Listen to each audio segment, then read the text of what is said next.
I'm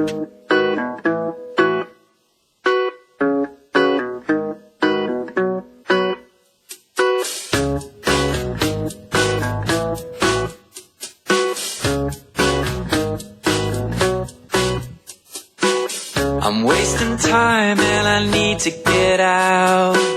This talk is old and it's filling with doubt. The marble stairs will take me down to catch a train to get out of town. And now I'm gone, gone, gone.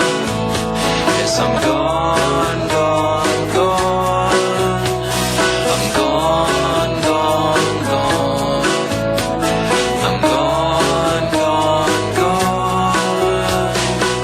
gone. The train was tiny but I climbed inside.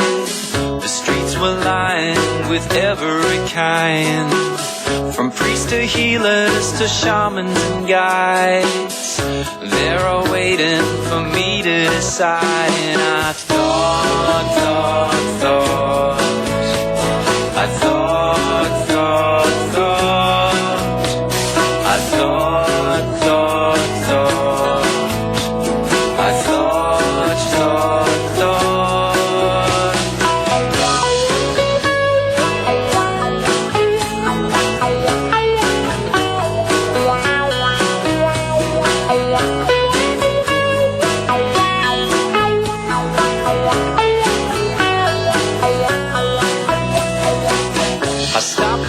Before it made the bend, I took a seat with 3 Indian men.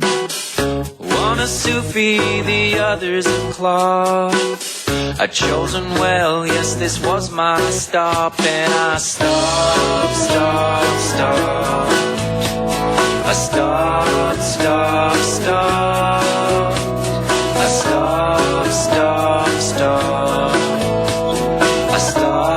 Stop, stop. The Sufi played his instrument well. We meditated, I fell under its spell. Ganesh appeared and began to dance.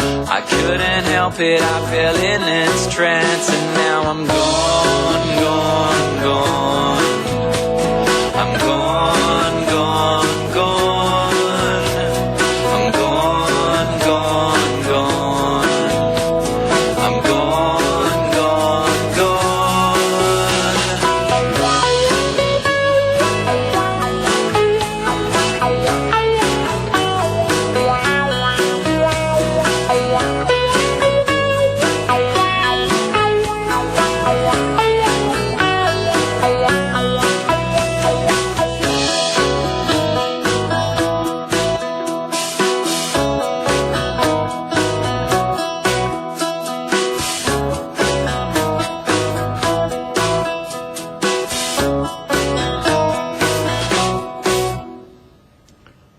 Ganesh. Hey, what did you think?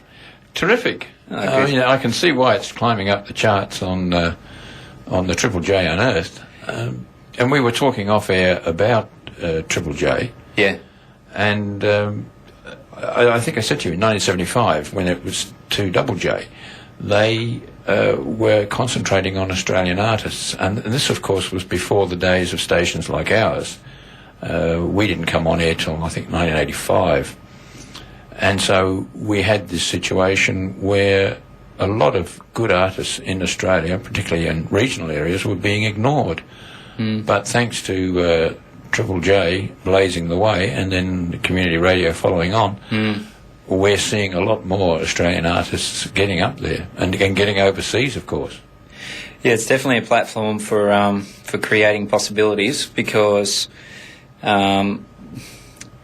it seems pretty obvious that the commercial radio stations are going to be very, very busy. You know, they have sponsors, they have so much going on. So, their A&R trying to find talent is, that would be a difficult task. And if it's already been done for them, the artist has a choice of whether they want to continue with Triple J or they'll probably stay with Triple J anyway if they're great and join commercial, but it gives them that platform to have a choice. Yeah. Whereas I don't think you know, like you said, back in 75, there'd probably be, for someone to get onto commercial radio, they'd be working every single day of their life trying to get that opportunity. Yeah. And by the time they get that opportunity, let's hope that they've still got enough stamina to get them through. Yeah. So, yeah, definitely, they're helping. Yeah, and unfortunately, a lot of So are you guys. Oh, thanks. You know, you cannot fault community radio. It's just because there's a lot of people that, you know, for whatever reason, they're not going to particularly listen to Triple J because they might know, or they might think that they know what's going to be on there. Yeah. There may not be some programs or some presenters that they can relate to, but community radio is like, it's the finger on the pulse. True. You know, it's direct into the mouth. So, you know, if the people don't like it, you know, Yeah. yeah. So, but you're also popular as a live artist around the north too, and of course at folk festivals. So, have you got anything coming up in the next couple of weeks, or? Sure, absolutely. So this Friday at the Buddha Bar, I'm supporting an Australian Indigenous artist called Thelma Plum. Now, Thelma's doing really well. She's only 17 years of age, but she's a beautiful, beautiful songwriter, and I'm very happy to be able to go and, you know, just go and see the gig. But to play music, yeah, to go and play music there will be fantastic as well. And there's another support act called Viva. So that's this Friday, Buddha Bar, 24th. Then we've got another thing with I feel very flattered actually for this next gig. It's down at the Village, which is part of Festival Cairns. Yeah. And it's called Song and Story, but it's me and Ros Pavolato, as we know so very well. Oh, yes, yeah, Wayward Gentleman. Yeah. She's just an incredible talent, and, you know, she's an actor and she's everything else. Actually, I think she might even be the festival director or something. Don't quote me on that, but she's working one of very these hard. multi-talented people that you go and touch in the hopes that something will rub off. Yeah, exactly. Yeah. So it's myself, Ros Pavolato, a younger artist called Luardi. Thomas. Oh, yes, I know Luardi. Is it Luardi Thomas? Is that her last name? I think so, but her album just says Luardi on it, I think. Yeah, another EP, anyway. extremely talented, you know, very listenable local artist. And she'll do very well. So anyway, and Fleur McMenamin, of course, and myself. So, you know, three ladies and me. You know, what else can I ask for? That's just fantastic. Yeah. You know, I love listening to stories told by women. I think it's amazing. And so the whole idea for that particular concert, which is down at the Village on the Esplanade, and it's a free concert. No, it's $8 concession and $10, you know, everybody else. And so. And what day is that? This is Sunday. This coming Sunday, so it must be the 26th. Yep. And it's from 6:30 to 8:30. Great thing to do, and it's called Song and Story. So basically, you know, it'll be a round robin kind of a thing. Sing a song, you know, and then one of the other artists will ask, okay, so what was that song about? And you know, how did you get to that? So then after that, it's the Tablelands Folk Festival, and I'm sure there'll be a bunch of gigs in between. And I just played at a festival up near Cooktown called the Black Mountain. Actually, it wasn't a festival. It was more just sort of a gathering that could become a festival, which it likely will. And that was fantastic. Right. Yeah. If that comes up again next year. And is it held near Black Mountain, or? It is. It's actually held under it. Ooh. Yeah. And a beautiful property, and, you know, there was lots of hillbilly music. There was, basically it was just acoustic music. So if you went there, nothing ever got louder. Yeah. You know, it was all just acoustic music. There was, you know. Great stuff. Yeah, that was great. Yeah, so, you know, there's those two gigs coming up on the weekend, and then further down the track, Tablelands Folk Festival, which, I might add, just really quickly, it's going to be a fantastic year this year. The reason you say that? Well, I've heard rumours that it's going to be mostly local artists, and I think that is, you know, it's been a long time coming. Yeah. Because there's so much talent up there and down here. And there is. It'll be wonderful. Well, it's a lovely atmosphere up there at Youngerborough for the Tablelands Folk Festival. It's just so friendly, you know. It's just so everybody sort of together, if you know what I mean. It's just a wonderful atmosphere. Yeah, I agree. I'm biased to it. I think it's wonderful. I think any time that anyone turns their town into a festival, they're onto something good there. Absolutely. So, yeah, we'll keep supporting them. Okay, and so the very next venue you're doing is at the Buddha Bar on Friday. This Friday, yeah.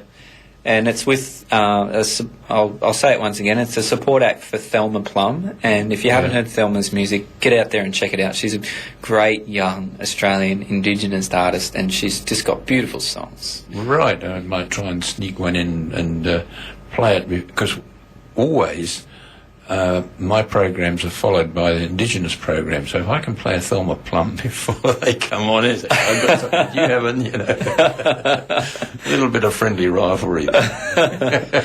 I'm sure whoever it is will be at the gig, but if not, I'll try and get you a CD. Thanks, Jeremiah. Well, look, I do appreciate you coming in. I'm going to play another track before we close the session, and the one that's got me intrigued is Mantras in the Sand. What can you tell me about that? Yeah, it's basically, I think it's a little bit of a window into a life of someone who's gone through a little bit of revelation.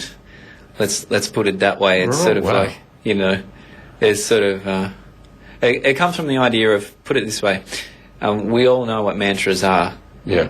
So quite often we get these, if they're not mantras, they're like a little book of affirmations or something like that. And, when times are tough, we carry that little book around and we read the affirmations to lift our spirits up, and, so we start to feel a bit better and all that kind of thing. Yeah. Anyway, one day I had a revelation on top of that, and it simply was I used to go down into the sand and I would write these mantras in the sand, and then the tide would come up and wash them away. Yeah. And then one day the complete revelation to that was maybe I'll just go for a walk on the beach. Fair enough. Yeah.